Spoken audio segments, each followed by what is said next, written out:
Pierre Vermeuren, bonjour. Bonjour Mounia Belarbi.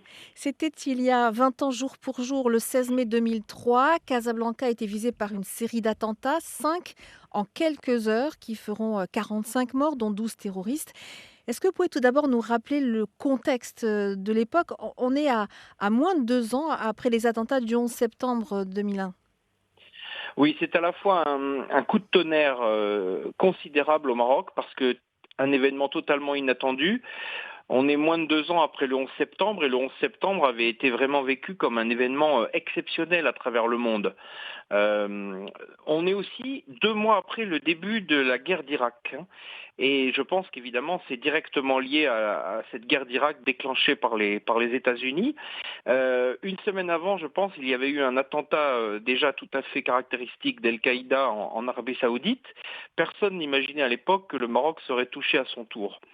Donc ça a été un choc très profond dans la société marocaine, mais c'est aussi le début d'une longue série dramatique, hein, qui va frapper l'Europe l'année d'après l'attentat de Madrid à Tocha, puis l'attentat de Londres, etc. Donc on est dans l'activation du terrorisme dans sa phase ascendante très puissante à travers l'Europe, le Moyen-Orient, le monde.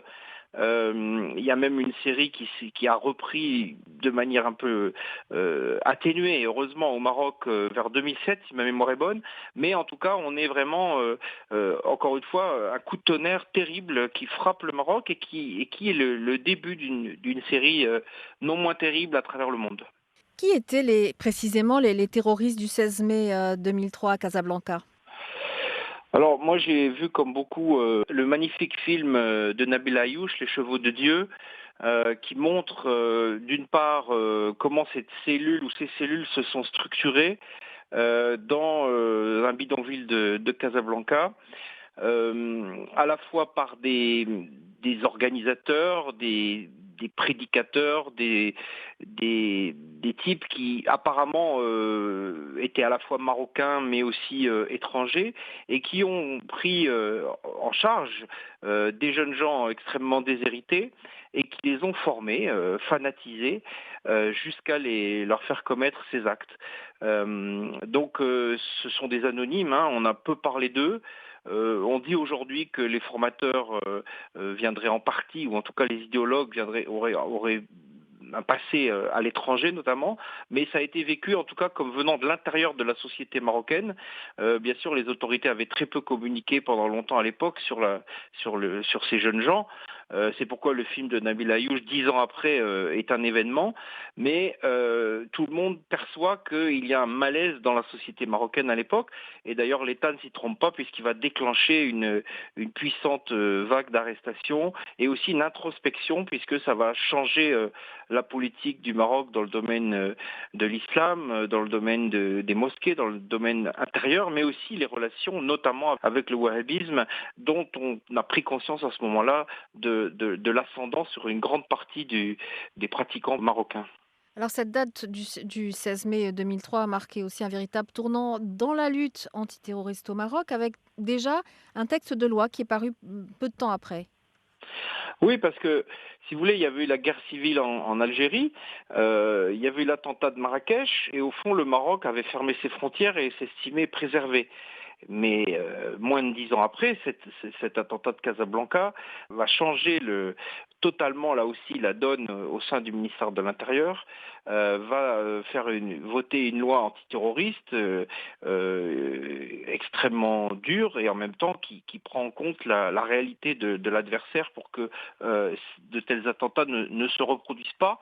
Parce qu'au fond, c'est un terrorisme qui est très brutal et très criminel, mais qui en même temps est très organisé, informatisé.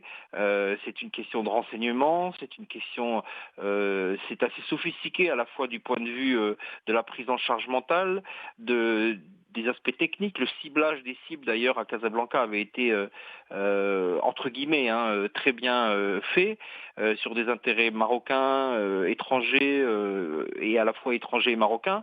Donc voilà, l'adversaire étant ce qu'il est, le réseau international d'Al-Qaïda qui a plus ou moins, pas directement reconnu, mais en tout cas qui aurait encouragé évidemment ces attentats, méritait une attention particulière, d'où cette législation très particulière, la restructuration de la police marocaine, de la justice, enfin bref, une La montée politique en de puissance grande des services ampleur. sécuritaires antiterroristes qui a été assez rapide et assez efficace, puisqu'on a eu énormément de démantèlement depuis 20 ans. Ah oui, il y a on sait qu'il y a une communication très importante des autorités marocaines sur le fait qu'elles ont démantelé des réseaux à la fois nationaux et internationaux, à Tanger, à Casablanca, dans les grandes villes du pays. Donc ça, oui, il y a eu énormément d'opérations, alors dont on sait très peu de choses en réalité, mais on sait apparemment qu'elles ont existé.